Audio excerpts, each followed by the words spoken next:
Michelle, Morrow, and all the others, too many to name, but thank you for being here. You've all done fantastic work through the biggest fight of our lives, this pandemic, that no one saw coming. And here we are today that we're beating it, and I'll talk a little bit about it. I want to thank, of course, Jason for that introduction, and Charlotte, very positive. Says, Charlotte, where are you? You're a bundle of energy and positiveness, so you really pumped me up coming up here. It's a real pleasure. I've led a monastic experience for the last 16 months. I did have a couple of jobs. For 6 months, I was both finance minister and president of the Treasury Board. And I do it all over again. For those of you who have served in public, it's a privilege and an honor to represent the people of this great province. Of course, I'll be reapplying for the job next June, and I could get fired. That's why I continue to work hard, because public service is an absolute privilege. And as I mentioned to some folks this morning, I got into politics. My parents are refugees from World War II. They came to this great province, and they built a family. And you know, there was jobs being created. We have the building of a world-class education system, low energy costs, and I'm so proud to represent the people of Pickering Uxbridge as a member of provincial parliament. It's really been the honor of my life.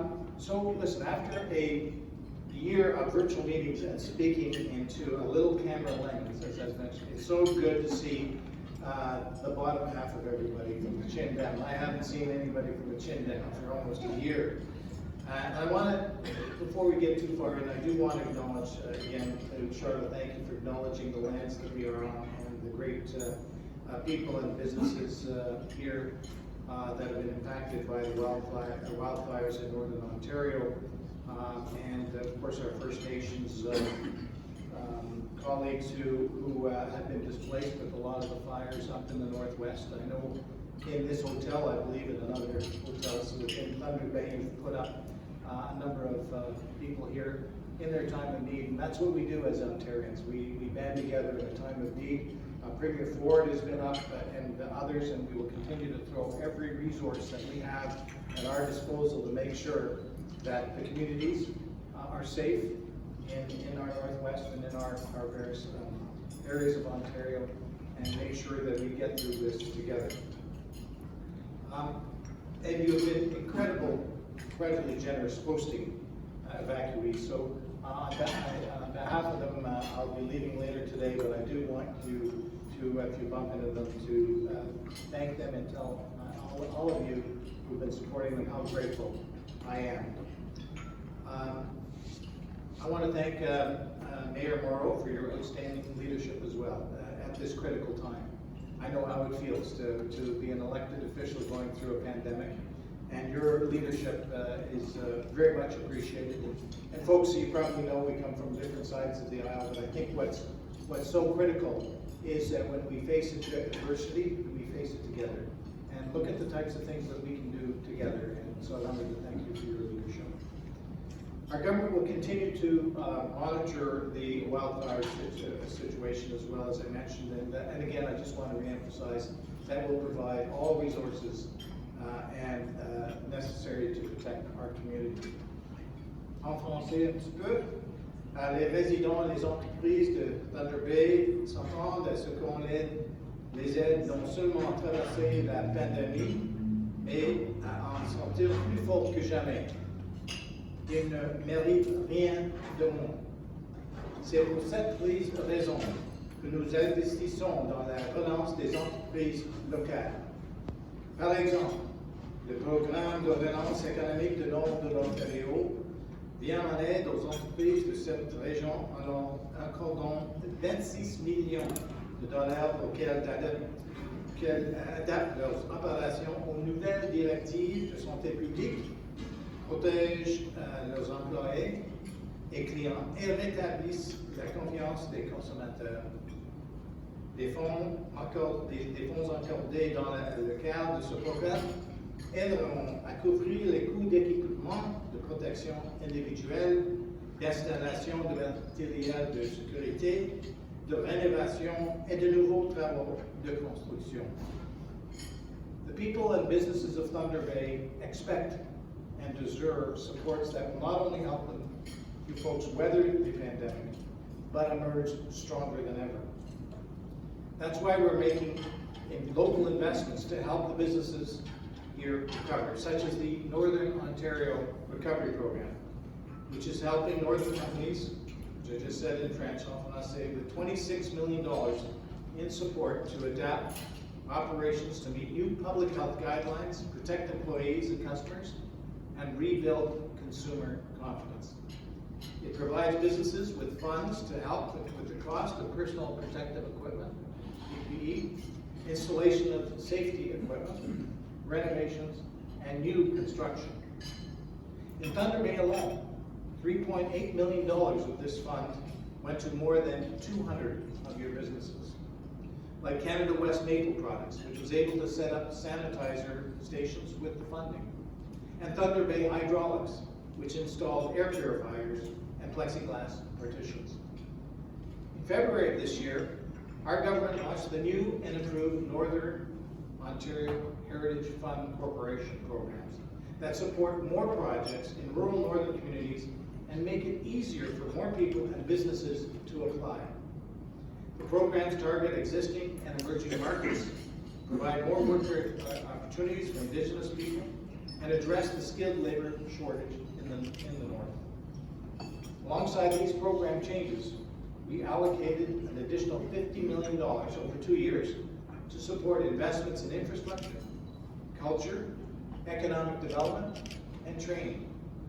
Since June of 2018, the Northern Ontario Heritage Fund Corporation has invested $39 million in more than 620 projects in Thunder Bay, leveraging $91 million in investment and creating or sustaining 728 jobs. Now, I know it goes without saying the small business here in Thunder Bay made enormous sacrifices as they did their part to follow the public health measures that were necessary to keep people safe and stop the spread of COVID-19. We recognize, and I recognize, the toll that this pandemic has taken on businesses. So our government put in place measures to help them survive these difficult times, including 2 rounds of the Ontario Small Business Support Grant, which made available $3.4 billion in the form of direct payments of $10,000 to $20,000 to small businesses.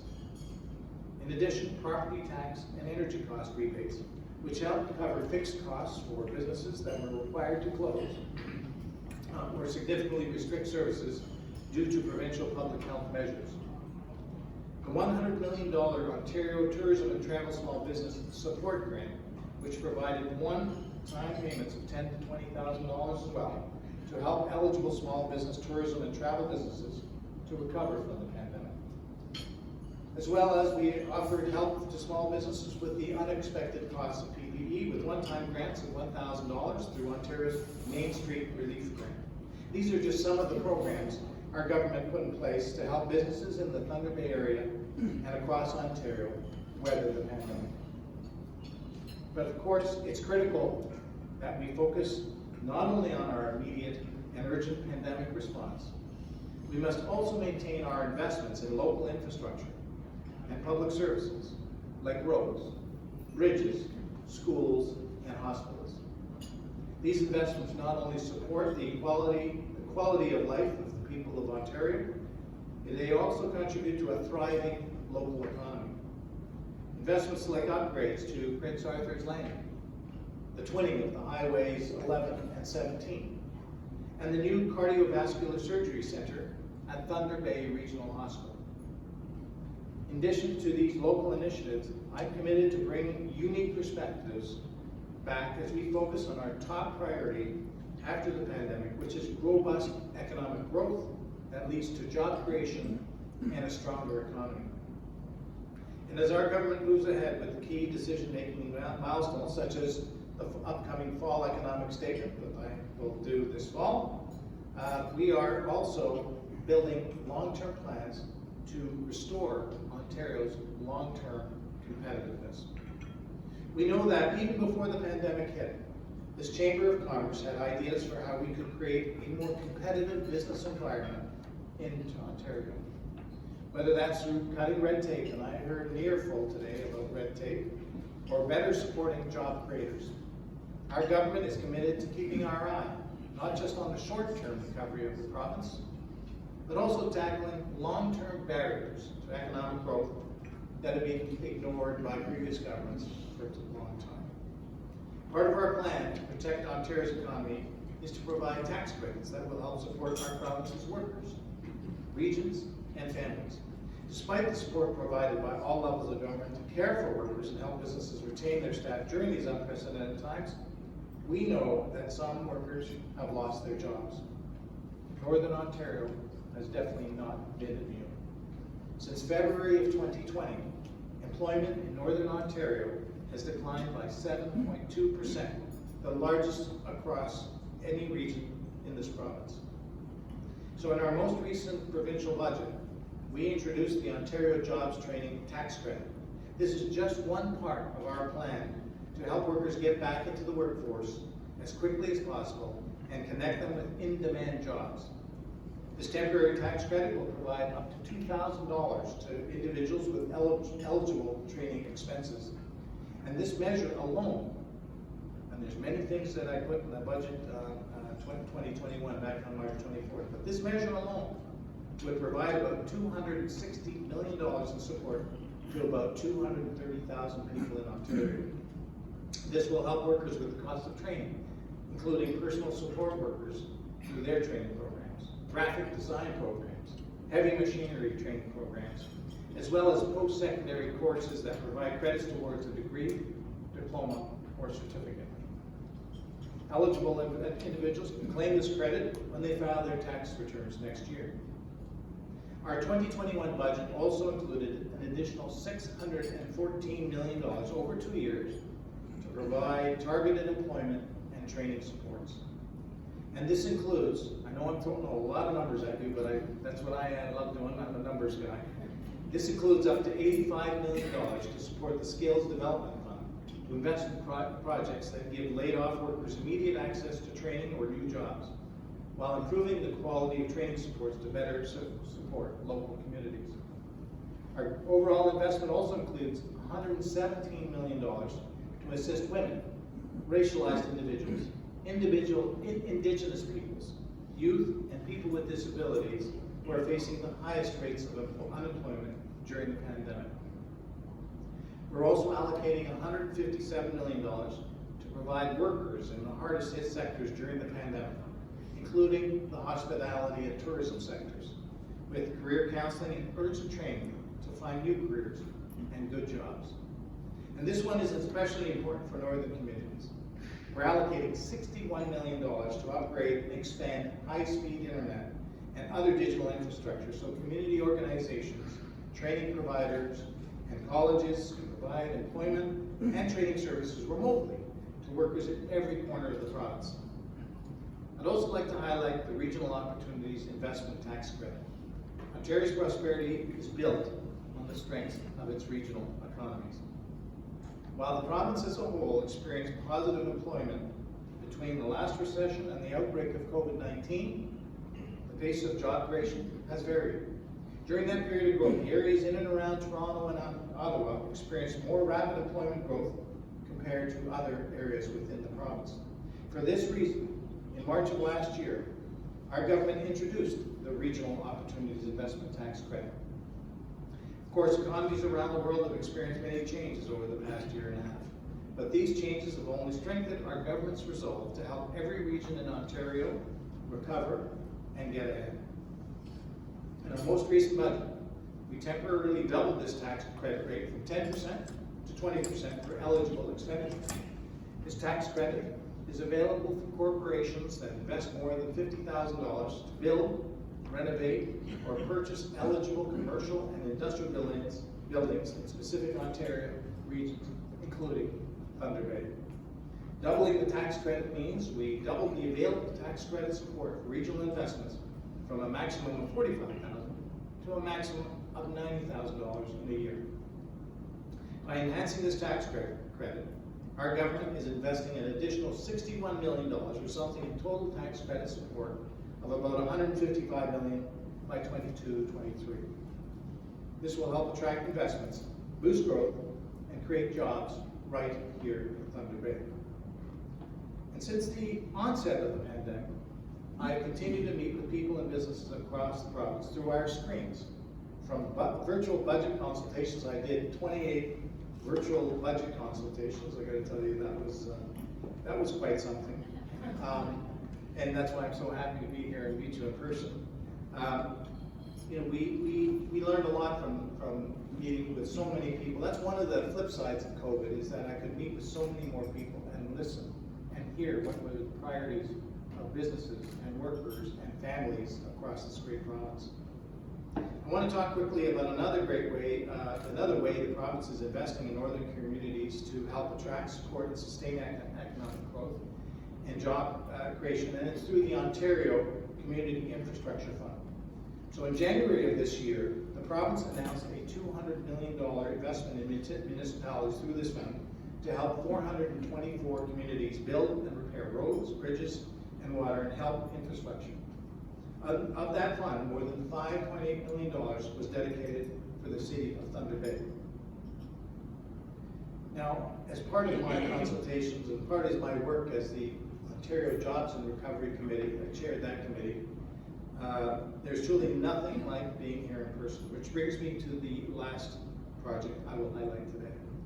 And it's clear that, in my mind at least, that that COVID-19 has accelerated our economy's shift into the digital marketplace.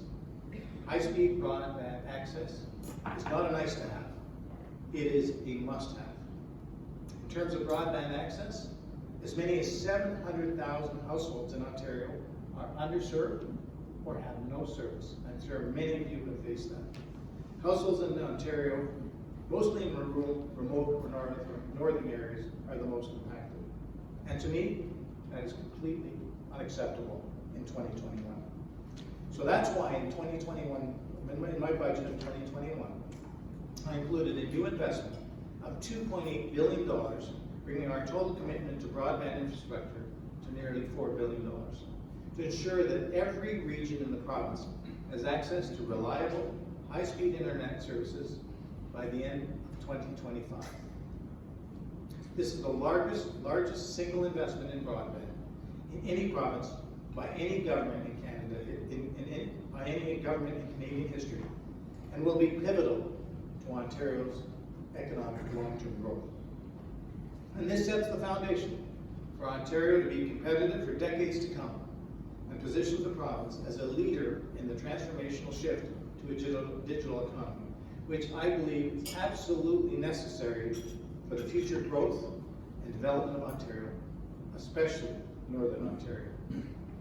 And of course, for many businesses, especially small businesses, having a strong and effective online presence can be a big transition. That's why Ontario, in partnership with the federal government, introduced the Digital Main Street Platform, a $57 million program designed to help Ontario businesses create and enhance their virtual offerings and reach new markets. In our budget, we invested an additional $10 million in this program to help achieve even more in the COVID-19 post-economic growth. So now with the province in step 3 of our roadmap to reopen, life is starting to regain some normalcy, and it feels like a privilege to be in the north, a beautiful part of our province, and speaking with you. Team Ontario has stayed united throughout COVID-19, with everyone rallying together to do their part to stop the spread. Even though we are one province, our government recognizes the vibrancy and uniqueness of our Great North. Since day one of our mandate, we've made sure that the voices and perspectives of our northern communities are reflected at the cabinet table and considered in the context of the decisions we make and the policies we bring forward.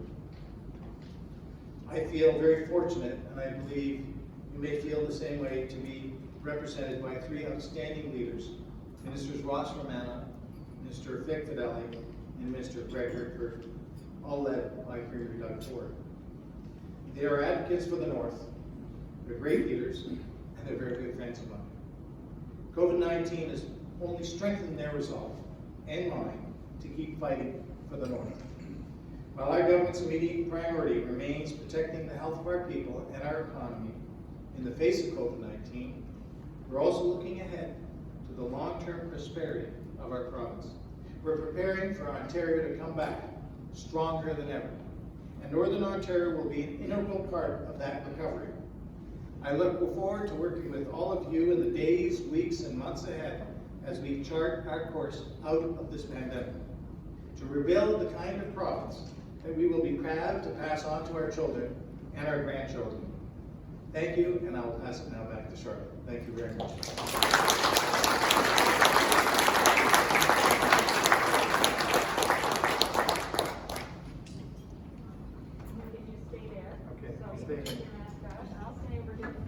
All right. So the minister has kindly agreed to take some questions from the floor. Clinton has a microphone, and if you'd like to ask a question, he will bring the microphone to you. Please stand at your place, and you can ask your question. So, who's first?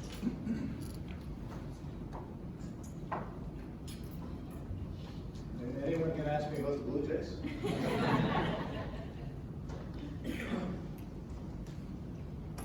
Now, I know this is not a shy group. Someone's got to break it. Yes. Very shy. They're very shy. Okay, well, I'll start, because I'm good at that. So we know that through the pandemic, businesses have been required to carry a large load, many businesses being required to close. And we're concerned that if the Delta variant continues to spread to unvaccinated individuals, the businesses will be again called upon to take that burden. What is your perspective on how the government makes sure that business doesn't carry the burden of people's personal choices to not vaccinate? Where is the government heading on that piece so we can keep our businesses open? Well, thanks, Charlotte. Just to recap, if you didn't hear that, it's just businesses have taken the burden of the lockdown pretty hard. What measures are the government taking to ensure that businesses don't again have to face such a great burden? And you're right, small businesses who are, and medium and large sized businesses as well, but small businesses in particular are the backbone of our Ontario's economy. They're often the identity, all the shops, all the restaurants and all the convenience stores and all the places. They are often the identity of our communities. That's why we put in place so many programs as part of the budget and even before the budget, to protect not only people's health, but to protect those types of businesses, to get to the other side. And I just feel fundamentally that you can't have a robust economy without healthy people. So job number one, to ensure that businesses don't take the burden, is to make sure that I, as finance minister, provide the financial resources to effectively give the fire trucks enough water and resources, people to make sure and to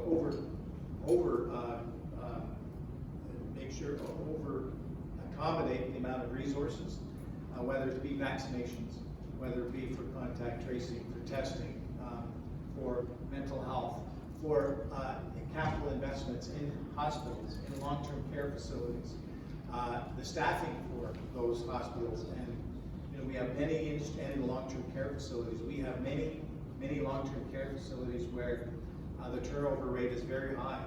We've also, because many people come into the business and over the past couple of decades, the turnover rate has been very high. We have to retain people. It's true as well in the skilled trades and other areas. We've announced the highest standard of care in long-term care homes in all of Canada. 4 hours of care. There's no other province. I've set aside all the funding, almost $5 billion, to hire 27,000 public sector personal support workers, and nurses and staff to take care of an aging population. It's just math.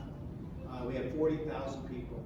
We've had 40,000 people on the wait list for over a decade. And I'm not going to point fingers at any government. This is something we all have to do together, federal, provincial, municipal. And I say all this, it's a long answer, but I say all this is, a measure of society is how you take care of the most vulnerable in society. And we cannot have a strong economy if we're not taking care of our people. And that's why investing in health is so important. And we made those investments. I put the money in the budget to take care of that. Businesses, to bridge that, we talked about the small business grant. Almost 3 billion, roughly around $3 billion, over 100,000 businesses. We've also provided property tax support and electricity support and rebates since November for those businesses affected by the lockdown, forced to lock down. And that program ran to the end of July. So over half a year of financial support there. I mentioned some of the PPE, the digital Main Street, and so on and so forth. The best thing that we can do, all that to say, the best thing we can do is continue our program to vaccinate people. I was talking to someone earlier about a COVID clinic that's popping up here at Thunder Bay. We have to use new ways to get through to people who are either busy or need information, or through their community need more access to vaccinations. We're at 81% first doses. We're leading almost the world in Ontario at first doses. We are fast closing in on, we're over 70%. So the best thing we can do is to keep people healthy, to be able to reopen our economy carefully. So we've set some markers about we need to get to 75% double dose. We're getting close to that number. And we have to be very vigilant because the Delta variant is very scary. From what I see, I can tell you it's very scary. We've seen Australia now have to lock down again, to your point. How can we avoid locking down and impacting businesses again? We've seen the U.S. rates in Florida, for example, just go through the roof because they didn't take some of the hard measures that we had to take. We took it on the chin. You know, we took it on the chin when no one wants to lock down, but we got to protect the health and safety of all Ontarians, and as well so that we can reopen safely. And we announced yesterday our return to school plan, which I think is being received quite well. 25 pages of detail about, you know, there's so many permutations, but I think we're on top of you know, putting the priority on getting our children back to school. That's where they need to be, and to do it safely. So that's why we're doing everything we can to protect people's health and to protect the economy. Anne? Hi, thank you first of all for coming to Thunder Bay. My name is Anne Antonucci. I co-chair a group called Women in Politics with Madge, also over here. Which So one I, is Madge? Madge? Oh, there's Madge Richardson. So my question is pertaining to that. Women in Politics is dedicated to getting women into elected roles and leadership roles so they can have a say in the policy that our government makes. So my question is, because of the pandemic, many women have been affected in the fact that they become the natural caregivers for their children or for anyone else. How are you going to help that to make sure that we re-enter the workforce and then because of that are able to re-enter leadership positions and continue the mandate that Women in Politics has put forth? Yeah, thank you, Anne. I think that's a great question. It's such an important question. I also, I'll go back to my budget on March 24th, where I launched a women's task force to look into those issues specifically. Women disproportionately impacted by not only the pandemic, but generally in recessions. A lot of women are in more precarious type positions. And so I've asked the task force, which I'm co-chairing with our Minister for Women's Issues, Jane McKenna, before her, Jill Dunlop, before she got shuffled, to look at three things in particular. What are the barriers and how can we help women who are entering the workforce and re-entering the workforce? Number two, to look at how we can support women more effectively in small businesses. A lot of women are entrepreneurs and risk takers. And again, I'll say Ontario has more entrepreneurs in this province than any other province in Canada, risk takers. And thirdly, women into the skilled trades. How can we get more women in the skilled trades? Everywhere I go in this province, we're building things. We're building things in Ottawa. I announced the building of a new children's hospital for Eastern Ontario for kids, a whole new facility. The Ottawa Citizens put it on their front page, game changer in Ottawa. We've got to build it. We need skilled trades. We've got to build up here in the north. We've got to build the infrastructure for minerals and our natural resources. We've got to build hospitals. We're going to be building more long-term care facilities and modernizing more. So a big part of this is also getting more women, which I think is good business. All of this is just good business economic policy, but it's most importantly the right thing to do. So they'll be providing me their views of the task force has been meeting. I've got a great chair working on that task force. And I asked them to fast track their feedback to me so that I could incorporate the best ideas, if not in the fall economic statement, in the budget. So thank you for that very good question. Last chance for questions? Madge? And we'll bring Madge the got one microphone. and then one over here.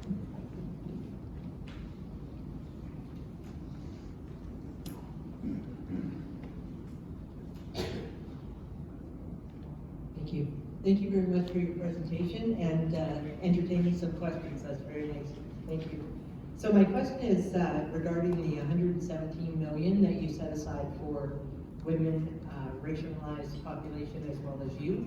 And I just wanted some idea of the breakdown and the dollars within that amount that you've budgeted for that would be dedicated to women's upskilling or micro-credentialing to get back into the workforce. Just a little bit more idea of the breakdown. Yeah, thanks, Madge, and I very much profiled that in the budget as well, including Indigenous peoples as well. Really targeting those who really were disproportionately impacted by the pandemic. So the 117, I can't give you the specific breakdown. I'm pretty good on the 175 billion that I put in the budget, but I can tell you that one of the key things for that initiative was to get going. Like, it's so important. We can talk as politicians up here for forever, and I've done a bit of that because I'm so passionate. But the thing is to get going. And so I know those programs have been launched. They've gone into the communities. I'll certainly have one of my staff follow up with you, Madge, if not today, with some more detail on that. Because I think part of our challenge in government is we announce all these things, but how do we connect to make sure people are aware? And sometimes navigating government, I spent most of my career in the private sector. Navigating government, I can tell you, even being on the inside is even sometimes challenging for people on the inside. So I can imagine what it's like outside of government. So we'll follow up. Thank you for that question. Thank you very much. And the last question, Mike. Martel from Resnick.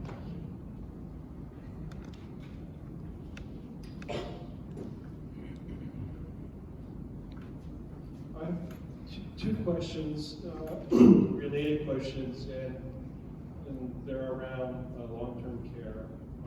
And thank you very much, Minister, for coming to our community, and certainly thank you for some of the investments you're making in our province.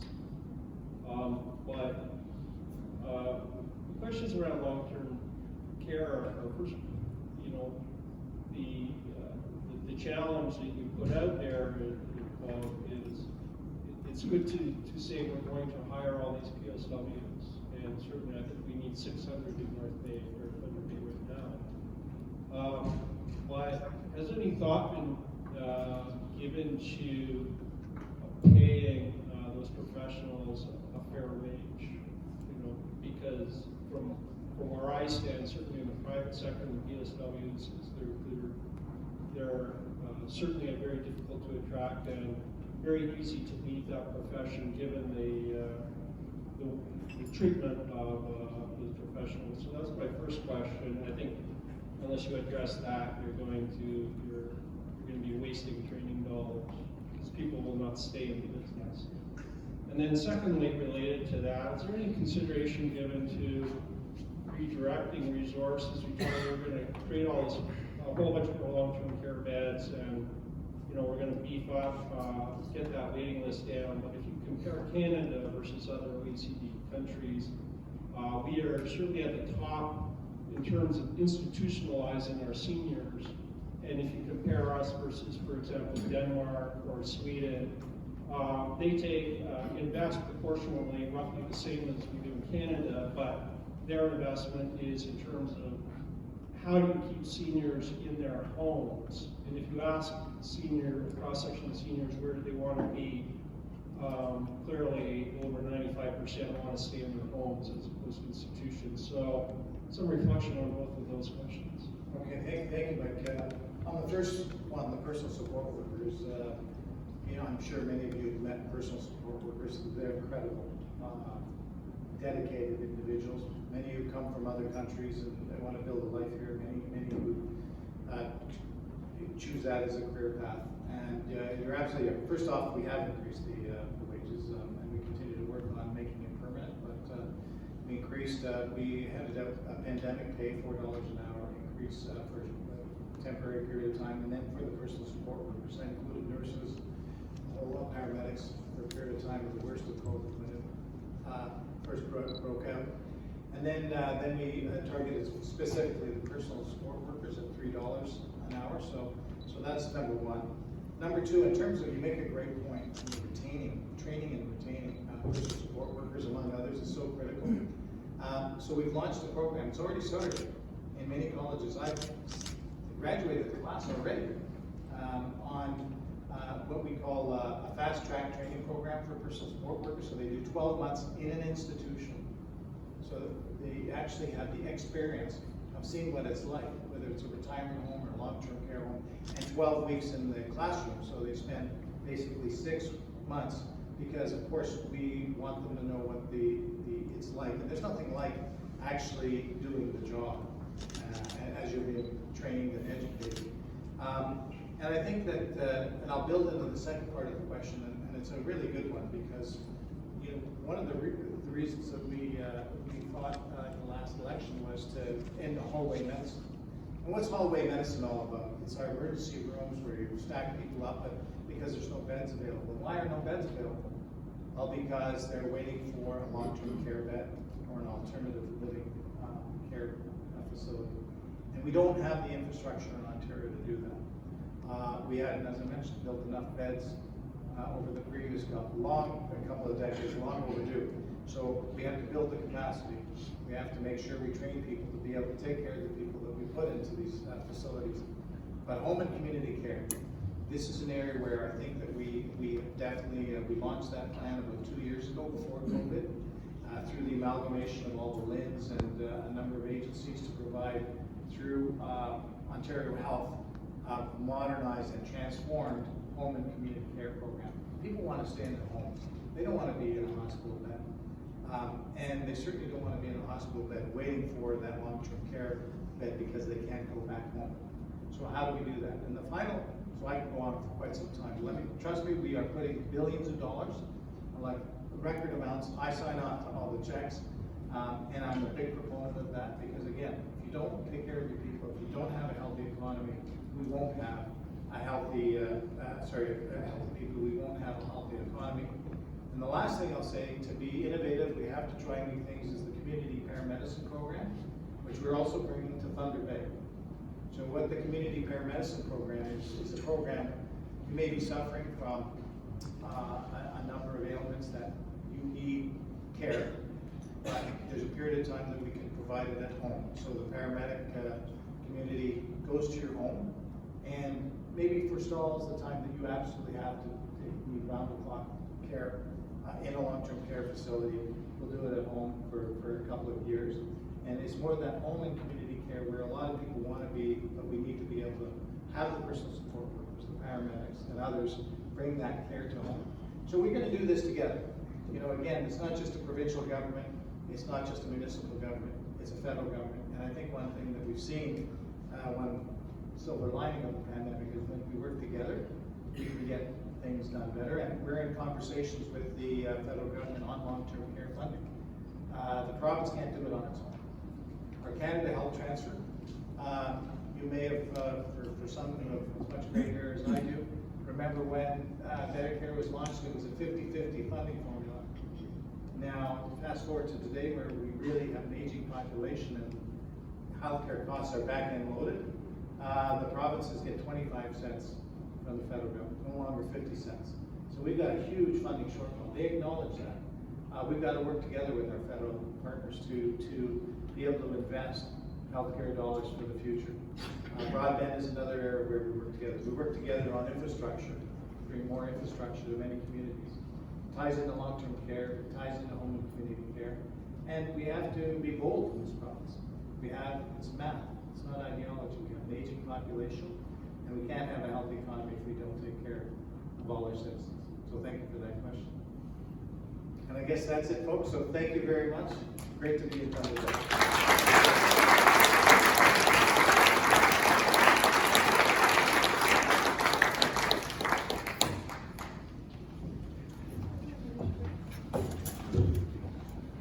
Okay, thank you so much, Minister, for your thoughtful comments.